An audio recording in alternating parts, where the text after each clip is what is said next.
Want to fix Apple Intelligence stuck downloading? Here's what to do. First, open Control Center by swiping down from the top right corner. Tap Airplane Mode and wait about 10 seconds, then tap it again to restore your network. If you're on cellular data, switch to a reliable Wi-Fi connection and try the download again. Next, open Settings and scroll down to Apple Intelligence and Siri. Tap Language, choose a different region such as United Kingdom, then return and switch back to your preferred region. This forces a reset of the download process.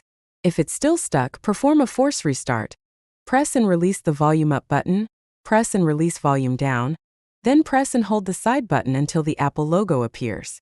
After your iPhone restarts, reconnect to Wi-Fi and check on Apple Intelligence again.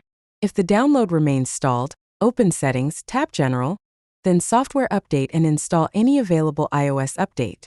As a final step, open Settings, tap General, then Transfer or Reset iPhone, select Reset, and choose Reset All Settings. This will preserve your data while restoring system settings. After your iPhone resets, retry the download. If this helped you, tap like, share your favorite fix in the comments, and subscribe for more quick tutorials.